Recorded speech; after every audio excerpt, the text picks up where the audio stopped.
ایک دیوبندی بریلوی میں جھگڑا تھا طالب علمی کے زمانے میں، تو استاذوں نے کہا کہ 200 طالب علم آپ کے ساتھ ہوں گے اور آپ وہاں جمعہ پڑھا دیں۔ آپ کو تو طلباء کا پتہ ہے نا، اپنے حشر بھی معلوم ہے، وہاں اینڈ ٹائم ہو گیا، طالب علم ایک بھی نہیں ہے، اور محلہ بدعتیوں کا امام ان کا ہو یا ہمارا ہو۔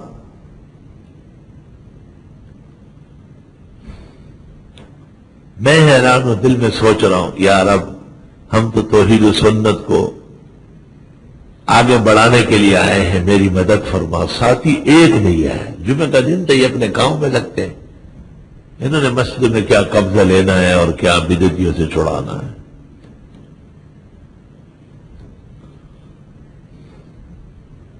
وہ بزرگ امام تھا کوئی، جس کا ختم کر کے ایک اور امام آ رہا تھا، تو وہ بزرگ نے مجھے کہا آپ ممبر پر بیٹھے، آپ تقریر کریں۔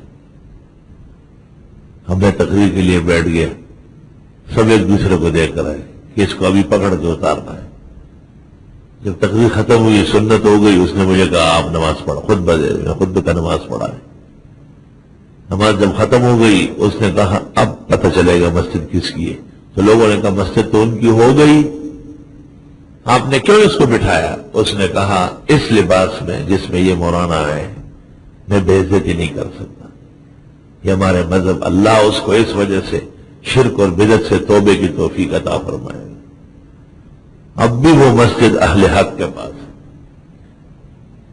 جب نماز ختم ہو گئی، دیکھا تو 200 طلباء دور چٹائیوں پر نمازیں پڑھ رہے۔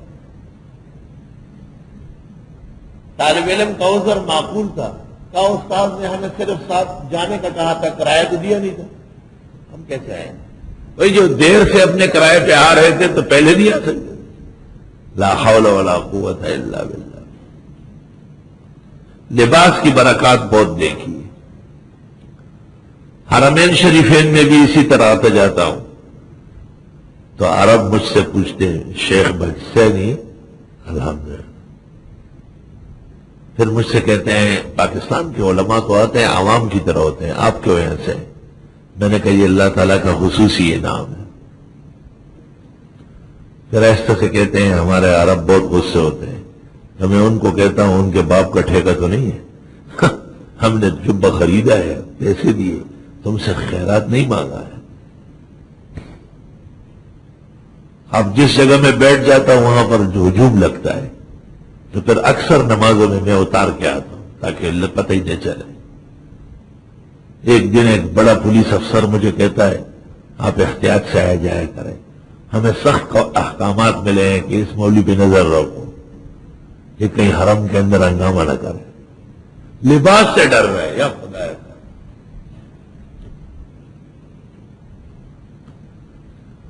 لباس بہترین اختیار کرو شریعت کے حدود و آداب کے مطابق۔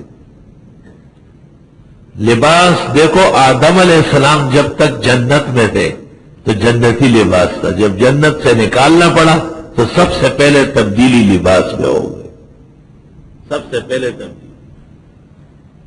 انصاف سے کہو تو یہ علماء سے جو پگڑیاں اتر گئی ہے یہ بھی سزا ہے۔ طالب علموں کو جو اچھا اور بڑا لباس پہننا مشکل ہو گیا، یہ پکڑ ہے، پکڑ ہے بالکل۔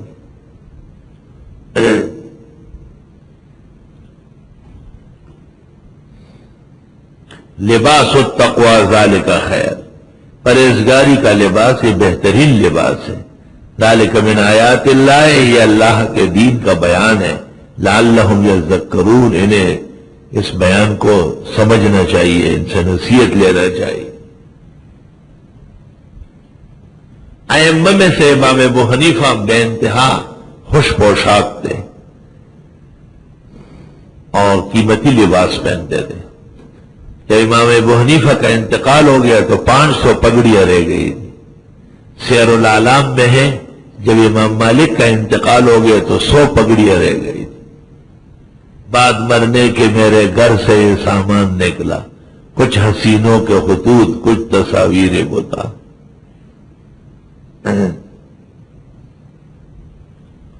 بہترین لباس اپناؤ، یہی کرتا شلوار اور یہ سنت پگڑی کندھے پر رومال یا چادر، اور کبھی کبھی موقع ملے تو عبا و جبہ، یہ عزت اور وقار کا بہترین لباس۔ اس 15ویں صدی میں بھی اس لباس کا احترام ہر جگہ ہے۔ ہم جب گاڑیوں میں نکلتے ہیں باہر تو گاڑیاں چلاتے ہوئے نوجوان ہر طرح کے لوگ مڑ مڑ کے دیکھتے ہیں، مڑ مڑ کے دیکھتے ہیں۔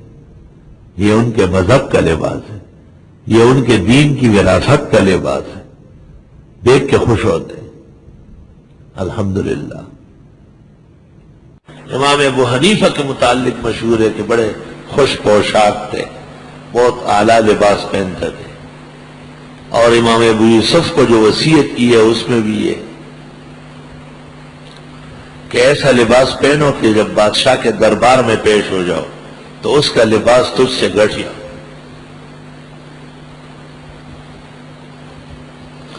اللہ اکبر۔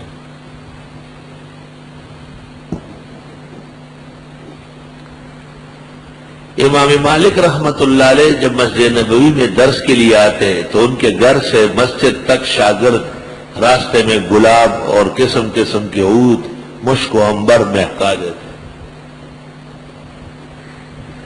جب مشک و عنبر کی مہک مدینہ کے باہر صحرا تک چلی جاتی تو لوگ سمجھ جاتے کہ امام مالک کے درس کا وقت ہو گیا۔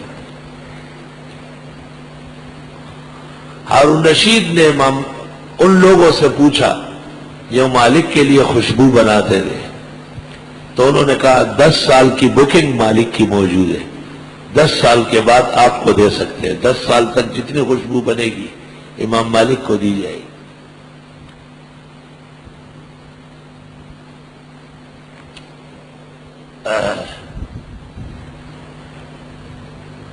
امام مالک کو پتہ چلا کہ امیر المومنین کو خوشبو چاہیے، انہوں نے شاگردوں کو کہا جو ہم کو نہیں چاہیے وہ دے دوں۔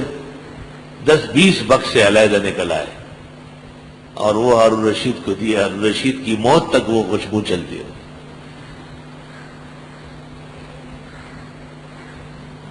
حضرت مولانا محمد موسیٰ خان صاحب لاہور والوں کو میں نے خوشبو پیش کی، کہنے لگے مولانا میں تو بڑی مہنگی اور اچھی خوشبو استعمال کرتا ہوں۔ وہ سمجھے کہ وہ تبلیغ والے جو شیشی پیش کرتے ہیں اس کے بعد کپڑے اور جسم دھونا پڑتا ہے، کہیں وہ خوشبو ہے۔ میں نے کہا حضرت جی یہ آدھی شیشی 40,000 کی ہے۔ کہنے لگے اللہ اتنی مہنگی؟ میں نے کہا اللہ کا فضل ہے، یہ پوری ہوتی تو 80,000 کی تھی پیش کرتا، اس وقت یہ آدھی موجود ہے، اسے قبول فرما لیں۔